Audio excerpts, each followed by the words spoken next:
Hello, everybody. It is Jean-Luc Baker here. Good morning, good afternoon, good night. I don't know where you are in the world, but thank you for tuning in. Today, I'm going to be covering all of the practice again, starting with the pair short program. Now, yesterday, we saw some amazing skating with the ice dance with Chalk Bates. We saw Alyssa Liu out there. Jason Brown was making some appearances. It was just so amazing, and there's some phenomenal skaters in this pairs group today. Now, I think that it's going to be really exciting just to see how these teams really deliver, these skaters, but also these teams, because right now they're vying for their spot for the Grand Prix final, and a lot of these teams want those top medals because it gives them that momentum they'd really like going into the Winter Olympic Games in February in Milano. So with that being said, let's check out who's on the ice right now, and we're going to get some commentating.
All right, so just checking in with everybody. I mean, today is the event. So we're getting this party started today, and we're going to only be seeing the pair short program and the men's short program tonight.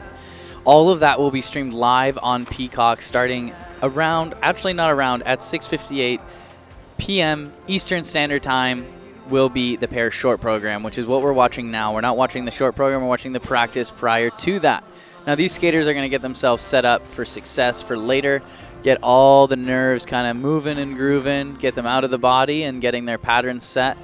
I think we talked a lot yesterday just about the rink size and the patterning and how important that is for all the skaters, but particularly this discipline is going to be the ones that I think feel it the most with the throws, with the twists, with the lifts. You'll see some lifts that end up pretty close to the wall, closer than I think that most people would be comfortable with, but I will have to say these lifters, these boys, these men are quite professional. So with that being said, let's just kind of watch some skating. If you guys have any questions, though, please don't be afraid to send them for me at US Figure Skating on X.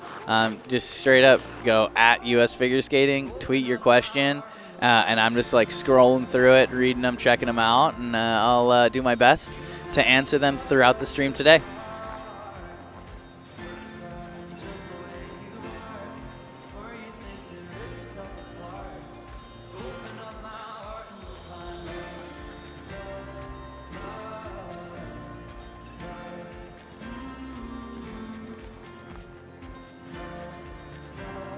Competitors, there is 1 minute remaining in this warm-up.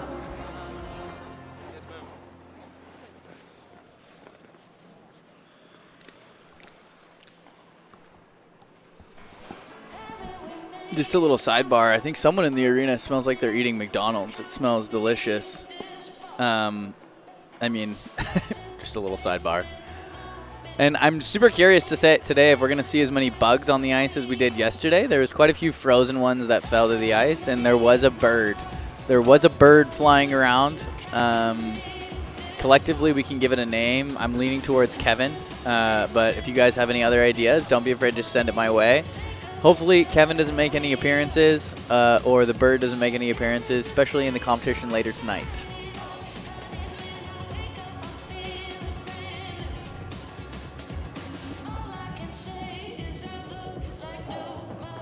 Competitors, This warm-up has ended. Music will be played, beginning with Karina Akopova and Nikita Rakhmanin of Armenia, followed by Valentina Plazas and Maximiliano Fernandez.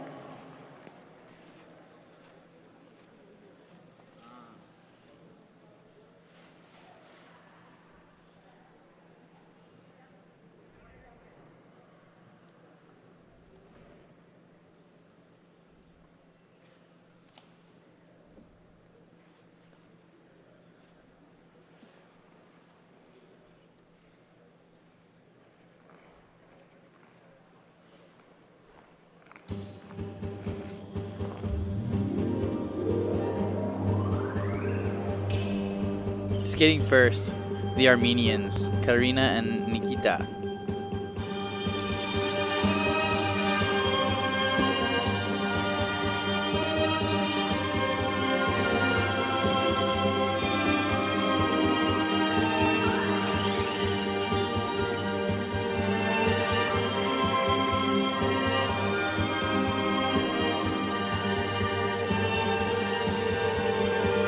Now there's quite a big time gap from right now being 12 o'clock until the event starting around 7 p.m. That feels awesome, but that's like a good 5-hour, 5-hour break from when you finish skating to when you're going to be competing.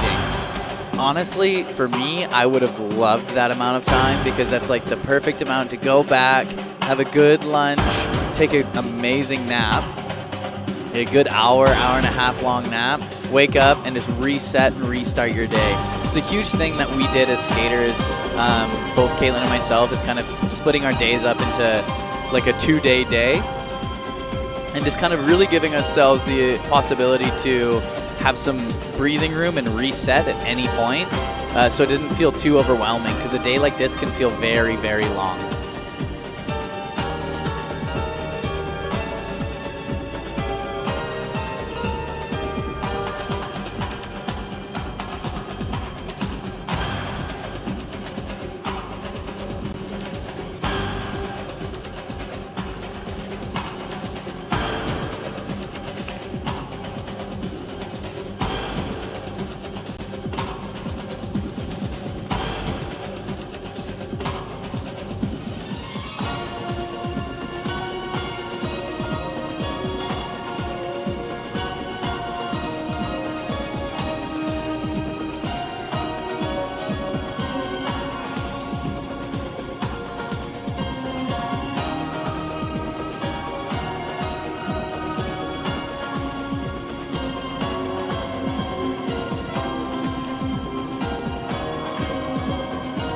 Got a great question here. How did you approach the day of competition practices? Did you skate full out or protect your energy? Does it differ skater by skater and team? I mean, yeah, this is the perfect example to witness and watch something like this. Like, you're going to see the choices that these teams and skaters make throughout the day in order to set themselves up for that success. So we can go through the next team and use them as a reference point. But I think that what I like to do is we would do these things called like competition training runs, the CTR, and we wouldn't do full elements, but we get our music on once on the ice for that day, other than the event itself, where we're going to do a full run through. That's not really, I mean, it's a choice, absolutely, if you want to or not, but I think for us, what we really like to do is make sure that we set ourselves up for success. The day of the competition, what was really important for us was kind of setting our patternings and having more of a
me, the levels in a pair skating footwork, their requirement for the turn itself, like you can get a turn called easier than in ice dance, but like they have to do clusters in hold.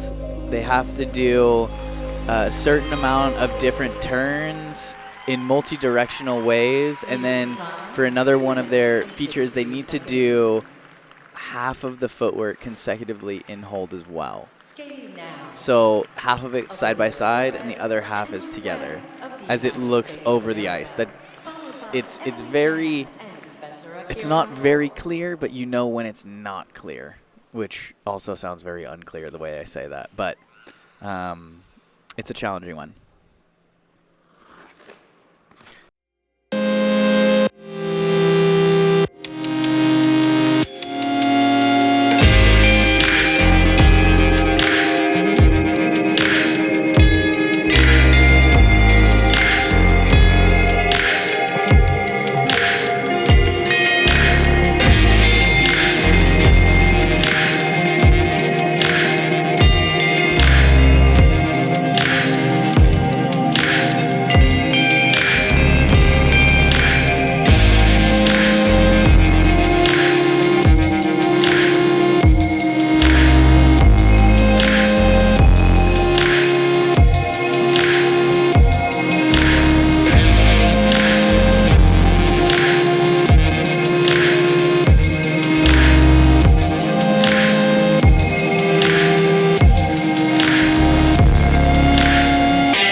Skating, absolutely. I think that there's so much to refine, but nonetheless, I think it's going to be exciting just to see how this experience goes for them. Skating now, Emily Chen and Spencer Akira Howe of the United States of America. Spencer and Emily up next. Just recently competed last week in Japan for the NHK Trophy.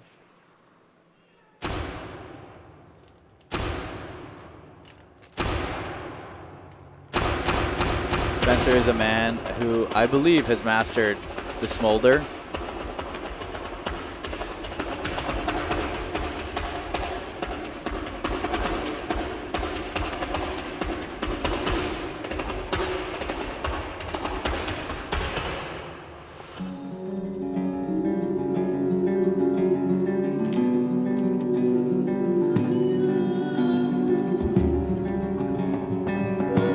You can just see the difference with this team, though, like in terms of the quality of skating that they produce. I think The side-by-side jumps and the throw are going to be the most delicate thing for these teams today.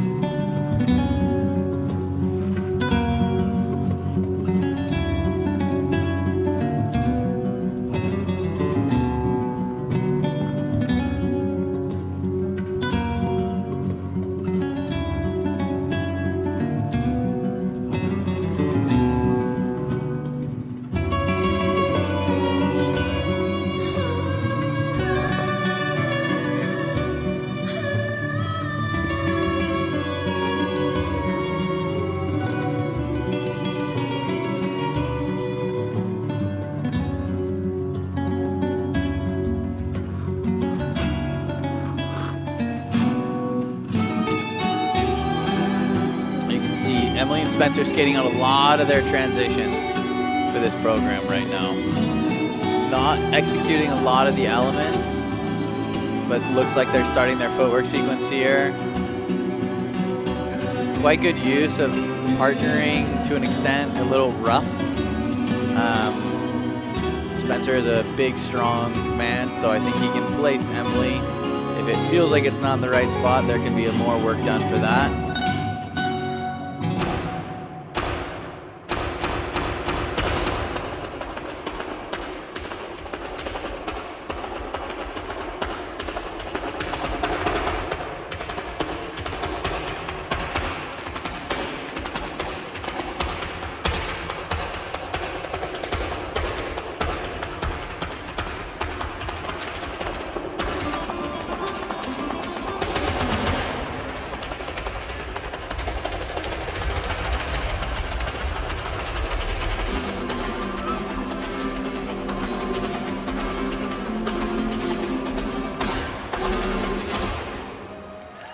It's going to be a very good program. Music time.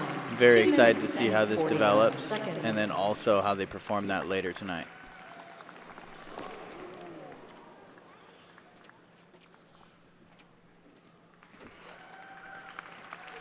There are approximately 11 minutes remaining in this practice session.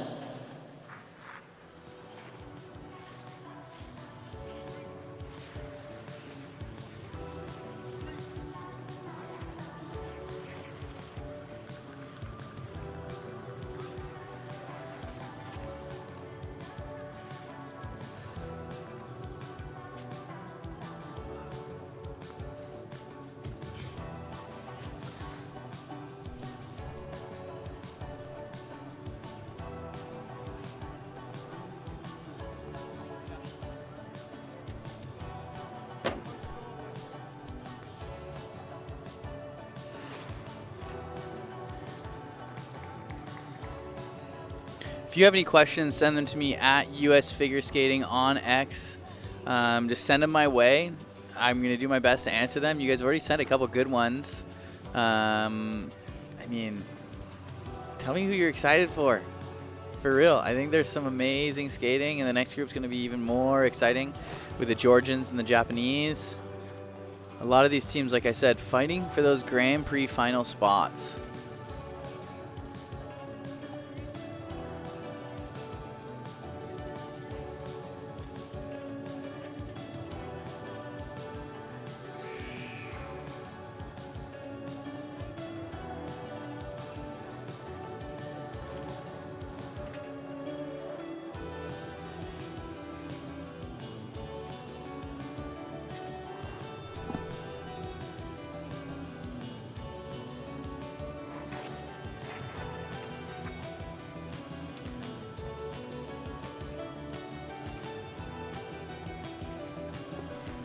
Great question. Do pair skaters have to use a specific hold to achieve levels and steps, or can they choose to use a different holds? They can choose to use different holds.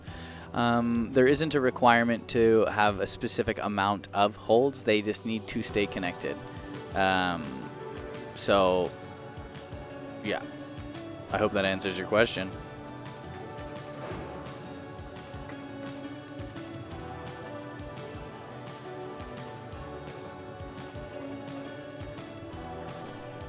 Great question here. What are the differences between dance skates and pairs and single skates? I mean, very different. And it's going to be different from skater to skater. Like, I had very, very custom skates for what I wanted and needed, just because it allowed me to, one, get a little taller, because I had a lifted heel just slightly, but I also had the, like, insole of my skate lifted on the inside, which sounds ridiculous, but I had it lifted on the inside of the skate more than the outside, because then it wouldn't look like I was on stilettos. And then on top of that, dance skates have a lower back in terms of where the Achilles is, so you can create a greater toe point. There's a little bit less stability with that, but at the same time, we're not jumping or being thrown. So the skates are different. Not everyone has as much modifications to their skates as I do. I never really had stock skates per se, and stock skates work amazing for a lot of skaters. But I was born with a club foot, so I ended up having to need custom skates because my right was a 9 and my left was a 7, which I know everyone has different size feet, but there is a huge amount of difference between the two. Now, another thing is the blades. The blades are very different. Dance blades have a shorter heel. The toe pick is smaller. And in singles and pairs skating, they have a longer heel, so there's a little bit bigger of a balance point, particularly for when they land jumps, not lifts, excuse me. And then also their toe pick is bigger. So there's, again, so many little modifications that are done to the boots and the blades.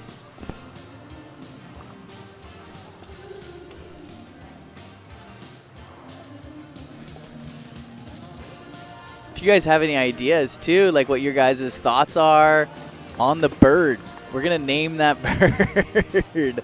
Send them to me at US Figure Skating on X. Yeah, like I said, I think Kevin's a pretty good one. I don't know. We can give it a name, but I think that you guys should start tweeting at US Figure Skating some names for the bird. Maybe we can get him to make an appearance again. Maybe I'll put bird food on this desk next to me, and he can come hang out and co-commentate.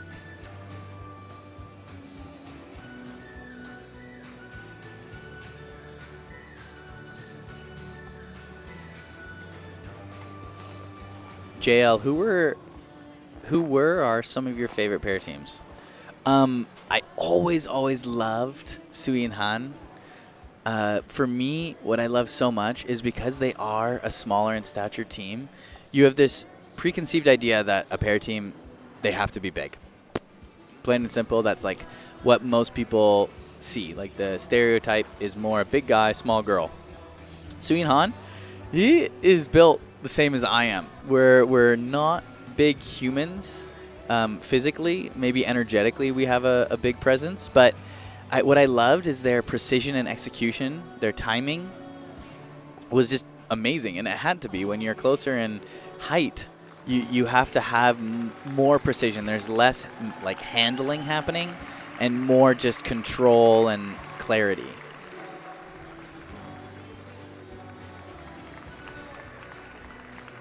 So now this first group is just finishing up their practice.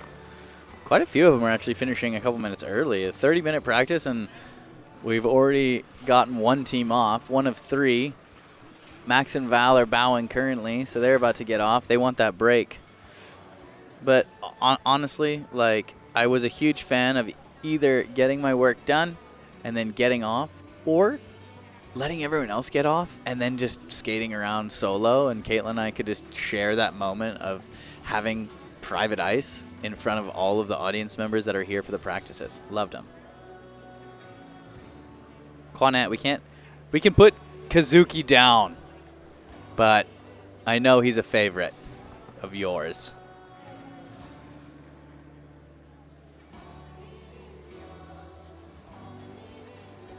Oh, this is a very, very interesting question. I know pair skaters use auditory cues and side-by-side spins to stay in sync for position changes.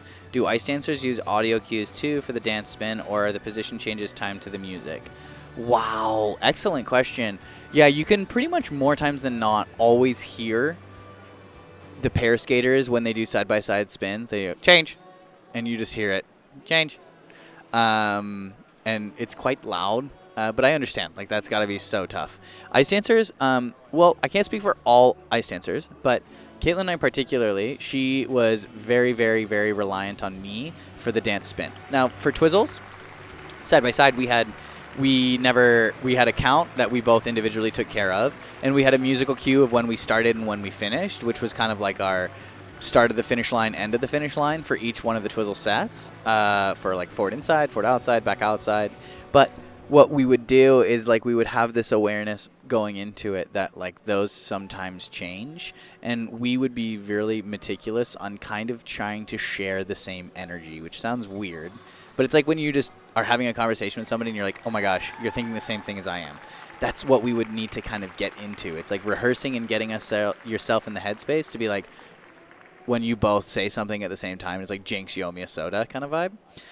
For the spin, yeah, absolutely. I was the counter because, I mean, I was always the one that could see straight. She was upside down or, like, looking at the ice doing all the contortion. There's no, like, I mean, guys in spins, more times than not, they have to stay strong, but they're not doing all of the looking at the ceiling, the Jumbotron spinning with flashing lights above you.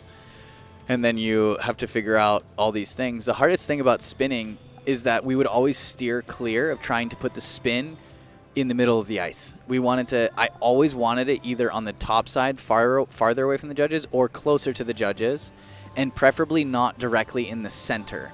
I would want it offset just a little bit because it's so easy when you're out on the ice to get turned around. Like, it's so easy. The amount of times I've seen a dance team particularly do a dance spin and come out of the spin the wrong way, and then they do the next half of the program or whatever's left of their program backwards. They do the rest of their footwork or the rest of their elements facing backwards to the judges, and it's just annoying because when you're building these programs, it's so built off of facing the judges, yes, including the whole arena, but we get the score from the ones sitting down in front of us.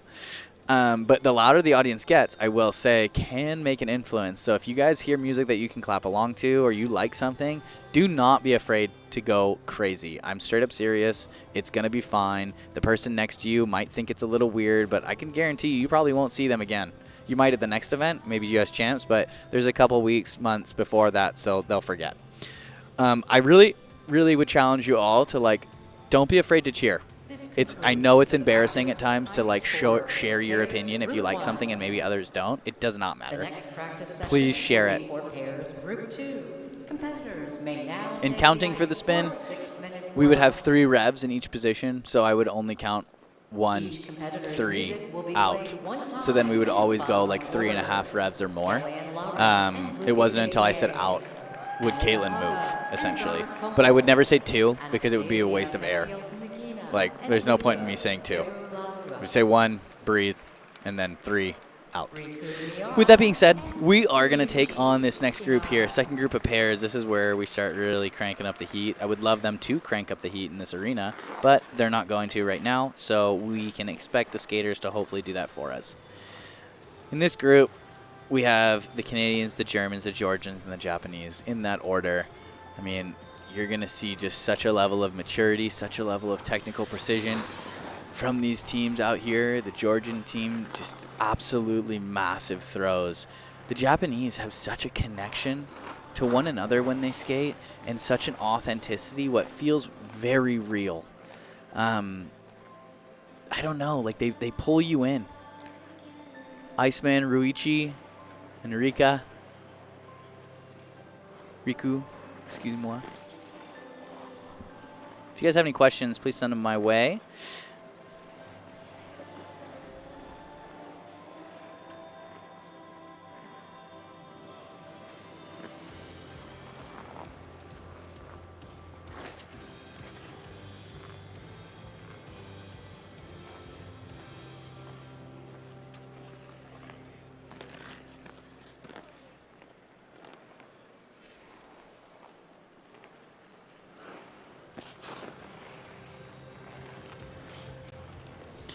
Very, very interesting question here. I often see skaters with speed praised for having good skating skills.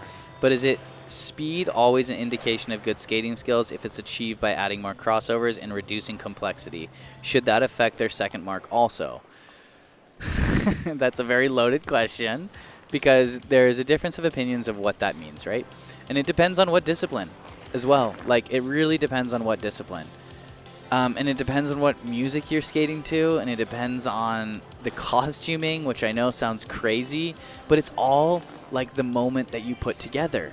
So if you're just doing crossovers for the sake of crossovers and you're wanting to get speed and you're bombing it around the corner, you're going super fast and the element is good, that's great. But if you can create a little bit more intricacy, which is not that hard in my opinion, to get power from very simple steps, it's not as crazy as people think to be able to manage something like that. And I think that you can add a little bit more complexity everywhere and get a huge reward from it.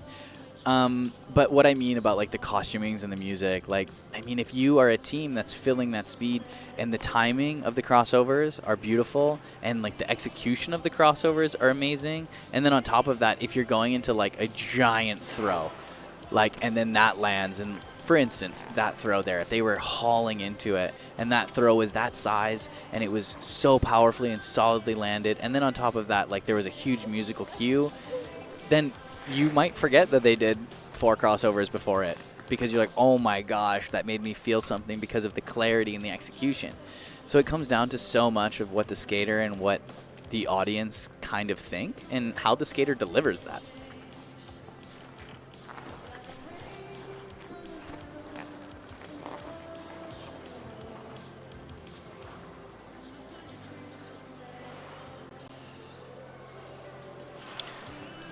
Funny question here. I said yesterday that the technical panel's review camera is small and fixed. Can you show us? I cannot show you because I do not have a camera. But it seems so subjective and unclear when they call cues. Seems too petty for skaters and audience. Well, I understand that, but this is sport at the end of the day. So there needs to be some variable that is consistent for everybody. And now when the camera is like fixed, and it's small, like it's small because it doesn't need to be a giant camera. It needs to be able to follow the skater and do it in slow-mo. And with the slow-mo, it gives direct feedback for the technical panel very quickly from them finishing their skate. Now, it is a small camera, and if anyone that's in the arena, you can see it. It's just the technical panel is the far right top side of the panel.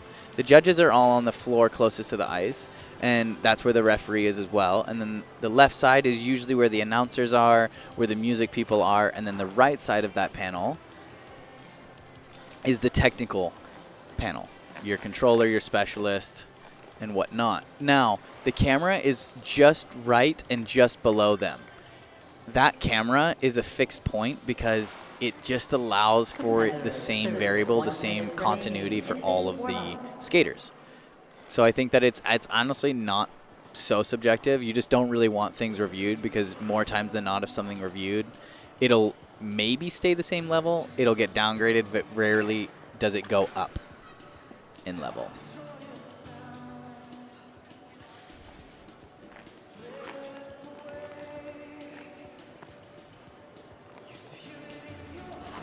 Why do I think the U.S. pairs have such trouble having an impact on the world scene, Alexa and Brandon notwithstanding?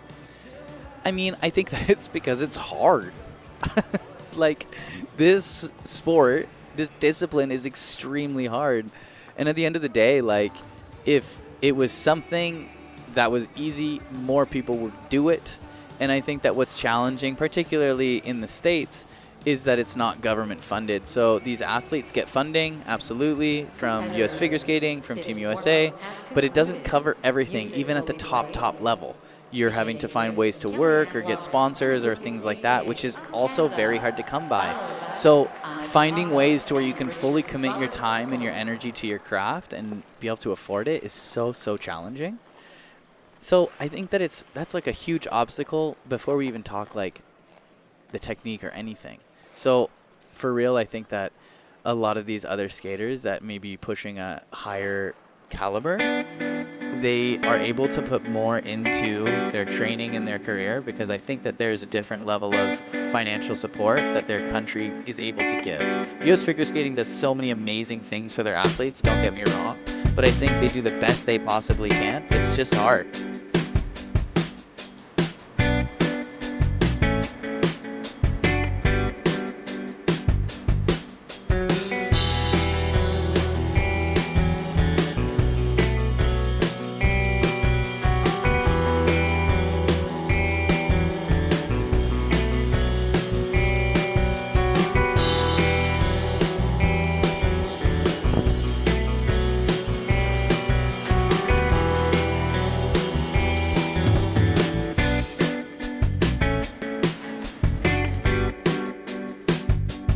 Getting now the Canadians, Kellyanne and Loucas.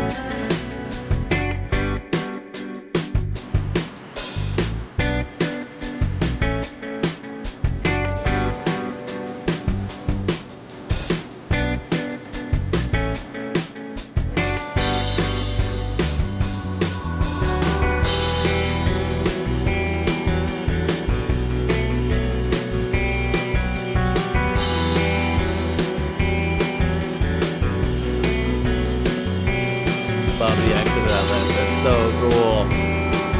I don't know if anyone caught that, but that was so dynamic. She did a full twisted rotation on the way down.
What an interesting way to get into a death spiral. Oh my gosh, that was wild. Her split jump, but she did the split jump on one side of his body and then ended up doing a half turn. Oh, no, I think a full turn to land backwards on the other side of his body. Rotated fully in front of him with the support of him. It was so cool.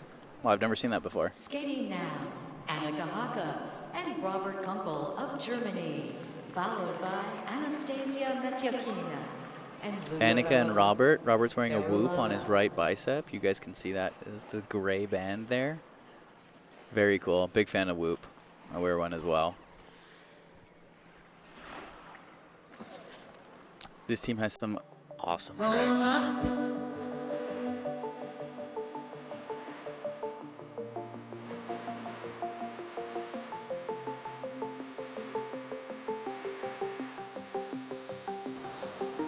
Well, you guys are doing awesome with all these questions. Oh my gosh.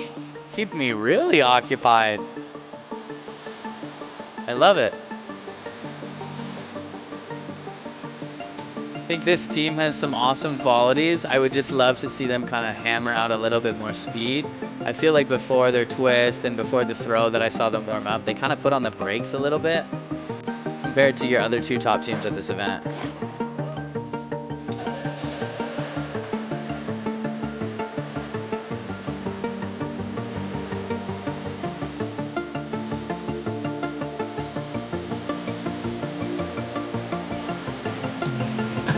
What are my thoughts on Jackie's idea of having judges scattered around the arena instead of sitting together on one side? Ooh, that would be tough because, as speaking selfishly as a choreographer, I think I would really struggle with figuring out how to make all of the elements look as beautiful as I can from every single angle. I already have to put a lot of effort into that, and the choreographers that I've watched and worked with put a lot of time and effort into trying to just see how every trick or element or transition can look on every different angle. And then if they're scattered all around the arena, I think it would be very tough.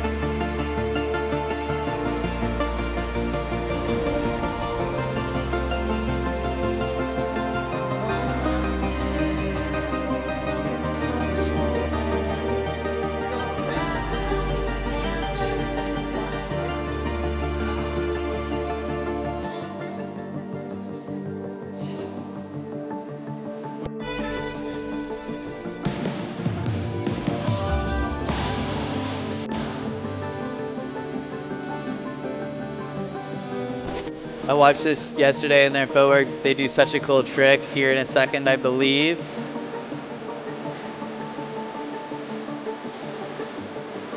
Here. Boom, the throw out. Wait, woohoo! So sick. So cool. I love that.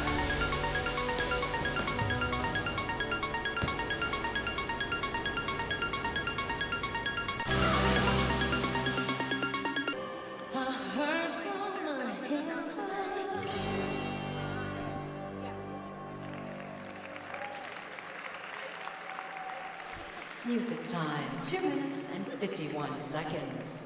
Skating now, Anastasiia Metelkina and Luka Berulava of Georgia, followed by Riku Miura and Ryuichi Kihara. Okay, so now Anastasiia and Luka, the Georgians. Why not? I hope they play the music soon. That'd be really annoying if they took a while to play the music. It's quite an interesting way to start. I mean, you get the audience intrigued. Also, super interesting to watch pair teams decide on if they're wearing costume or not. Half of the German pair team wore their costume. This team is wearing their costume, and so are the Japanese, but the Canadians were not. Wow. So this is a team that I find is quite technically profound. So clear when it comes to technique. I don't feel much of a connection from them, but I feel almost like old school pairs, if that makes any sense. It's like just massive tricks, speed. His posture is not awesome on that corner. I have to bring that up real quick. Those crossovers. Huge. Seen that bigger from them though.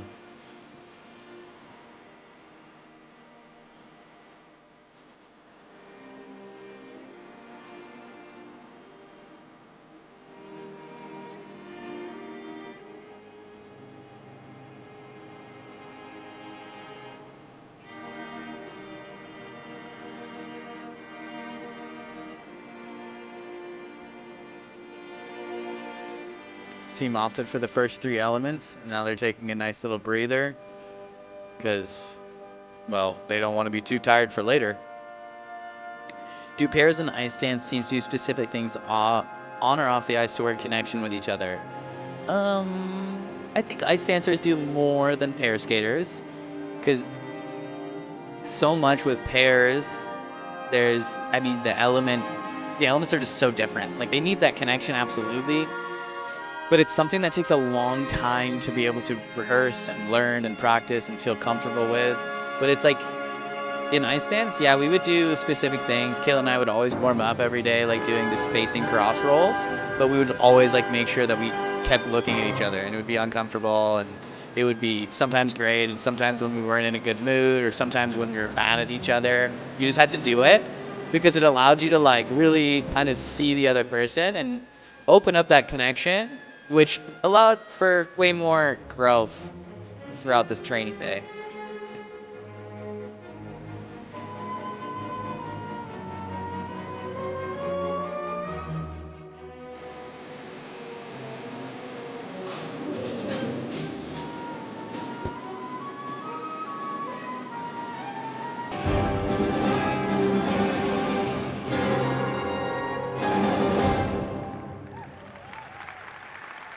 Music time, 2 minutes and 53 seconds.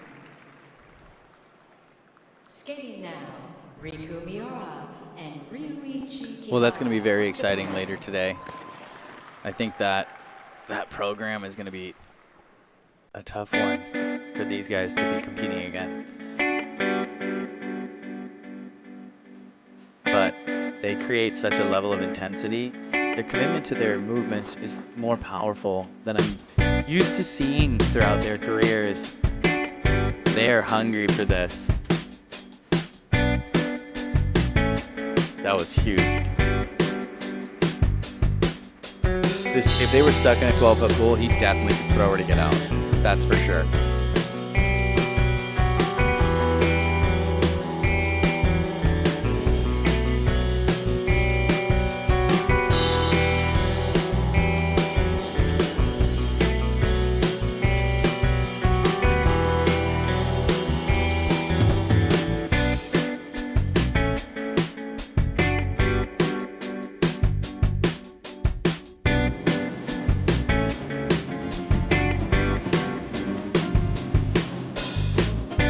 Wow, that was so cool. He just spun her like a fresh pizza. What? Sorry. Maybe there's like a way more attractive way to say that. But for real, that was amazing. So this team also so good. Amazing.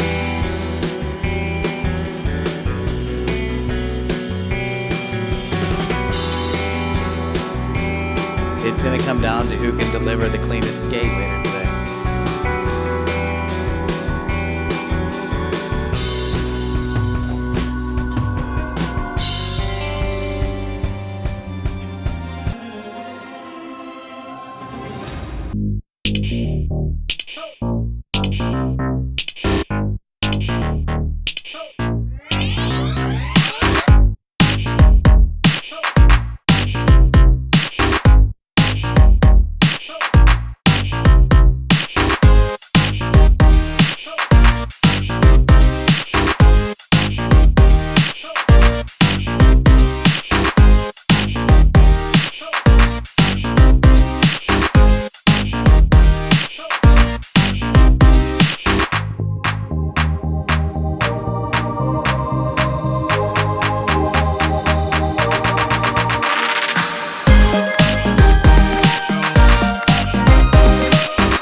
I love Ryuichi's space hold here with his head in this death spiral, meaning that he like snapped and just stayed for half a rev.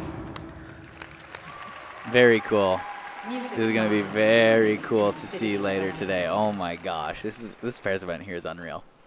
There are approximately 11 minutes remaining in this practice session. Great question here. I always wondered if it was distracting to the skaters when the audience claps to the music, especially when it's not really clapping song, but the audience tries to clap along with it anyway. No, I mean, not for me. I loved it so much. I think that the more we feel that you guys are with us or you're liking what we're doing, the more we give to you. We've rehearsed this program so many times, and we hear the clapping, but we're not attached to the clapping, meaning we're not going to just get completely pulled out of our performance within the clapping. I mean, we are professionals. We are used to having distractions and things like that. We love having the audience here, and the more that they give to the athlete, the more times than not, the athlete will give you more back. You fuel the skater so much when the audience gets into it like that.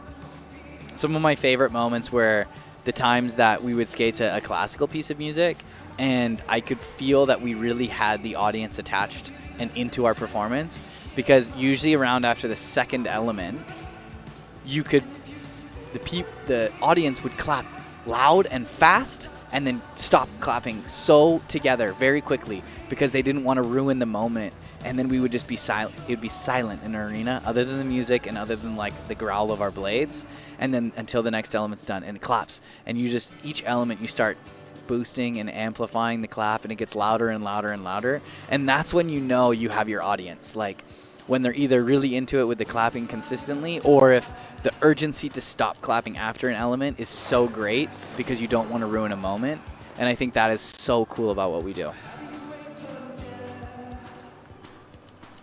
Piggybacking over the crossovers questions, in pairs we see a lot of back crossovers in a row, but in dance only 2. Is there a rule no more than 2 back crossovers in a row in dance, or is it an unspoken rule?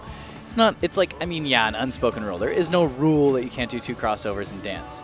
More times than not, I think that what is like super important is getting the flow that you need. There were times that we did 3 crossovers in a row, depending at what point in the program and if it's necessary. But you can break it up with a chasse, a gather. You can do it with a back mohawk, step forward, inside mohawk to just create some rotation on a circle. Like, there's so many different options you can do. But you don't recognize 2 crossovers, but you do recognize 3, if that makes any sense. You, more times than not, will see 2 crossovers and be like, okay, cool, they're getting speed. As soon as you see 3, you're like, that's like a lot of crossovers. And as soon as that thought process comes in, we as the skaters, the choreographer, and also the judges, like, sometimes can then start being like, okay, that's a lot of crossovers. I should probably start counting how many crossovers are in this program, or like, are there a lot of them? Is this going to affect the transitional mark? All things like that.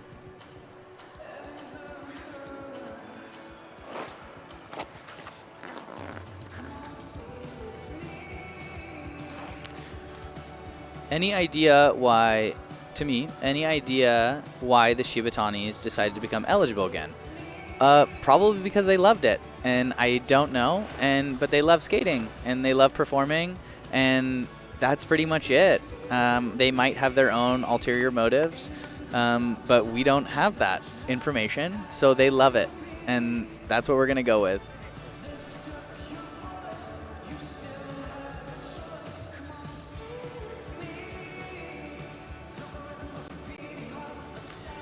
Yes, absolutely. So back to the camera question. So skaters can plan their LUTs at an angle then is unclear for the review camera to different edges, to differentiate edges. Absolutely, like you can do that, but it's not always in the same spot, the camera. The camera can move around. Once the event started, it's usually in the same spot, but from event to event, it's not always in the exact same spot. Sometimes it can be in the middle by the ref. Sometimes it's further. Sometimes it's in a corner. But more times than not, it's in a generalized specific place. But yeah, I mean, ice dancers hide their turns all the time, as jumpers will try to hide like different specific jumps. That's just strategy behind it, knowing that if there is a chance of a review on something, then I'm going to make sure in ice dance, if I'm having you review my bracket, I'm going to hide that thing in the corner, the closest corner to the kiss and cry, which is the furthest away from the camera, and I'm probably going to have my partner on the back side of me, so I'm closest to the wall. So then that way there's like an obstacle even blocking me. So then more times than not, you're hoping to get the benefit of the doubt. Yes, this goes into consideration so much. The angles of which you place a counter. Is it diagonal or is it directly visible for the technical panel? The way which you place a rocker. And that's just the way that people have developed within this sport. That's why you're seeing in ice dance a lot of the same, if you like really, really watch, a lot of the same turns are placed in the same general vicinity and on the same angle, because it's like the hardest place for the technical panel to decide if it's clean or not. So then your thought process is hoping that it's going to be perceived as clean.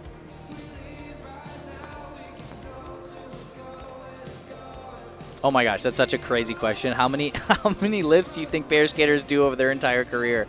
50,000, 100,000, 500,000? Yo, I don't know. That's crazy. Because everyone's different. I don't even know how many we would do. But like, I don't have an answer for that. I'm sorry. You're amazing for asking a great question, but I don't have an answer for it. We could make up a number. I mean, you could make up a number, and then you could tell me which one you think. But I have no idea. It's going to be more than 14, I'll tell you that.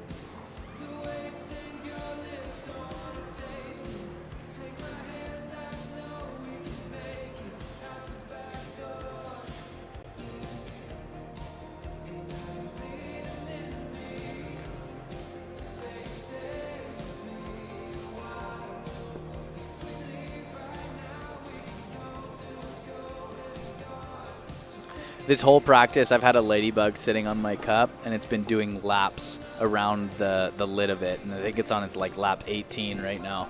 You see it? Look at this thing. Yeah, he's just hanging out with me. I'll post it on my story just so you guys can all see what I'm talking about. Like, you could say that I'm crazy or not crazy, but either way, you're going to check it out.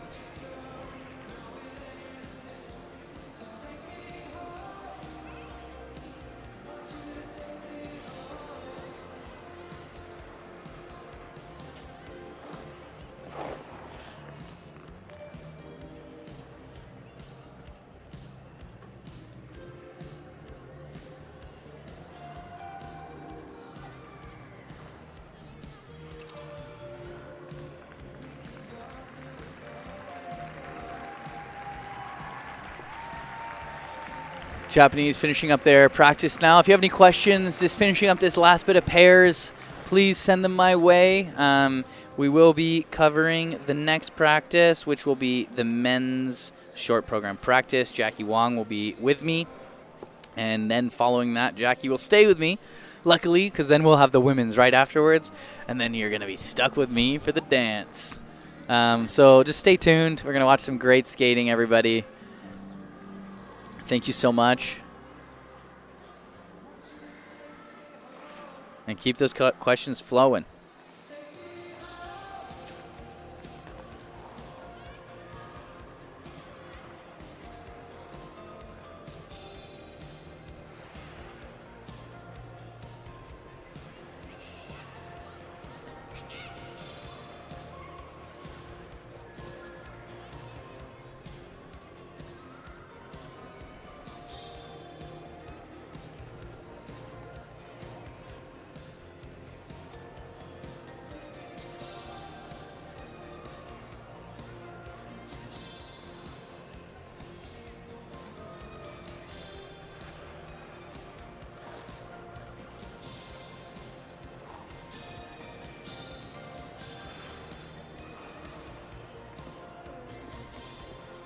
Yeah, just in case anyone's curious, I just posted the photo of my ladybug on my story, just so you guys understand this is my co-pilot for the afternoon.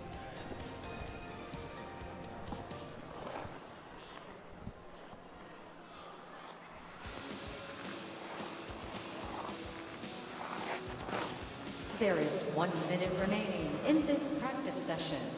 If we have mispronounced your names, please notify the announcer so that we may make corrections prior to your event. Yes, growl with the blades. You love that. You're referring to the rips, right? Yeah, I mean, the rips are good, but it depends on which edge you're on, because if you're backwards more times than not, the rip can be mistaken for a toe pick. So you want to make sure that that's super clearly distinguishable. One sounds great and one sounds like nails on a chalkboard. So, I mean, not that bad, but for me, I just leave your toe picks at home. We don't need them. Bring your ankles and leave your toe picks. So these last two pairs finishing up. The Germans are going to finish with their bow last. And then that concludes the pairs short program warm-up. Thank you so much, everybody, for joining me. Your questions have been amazing, for real. Thank you so much. I can't stress it enough. Like, you're giving me something more to talk about as well by helping you guys and hopefully answering what I can. They were just flooding the inbox. Thank you so much. See you in a bit.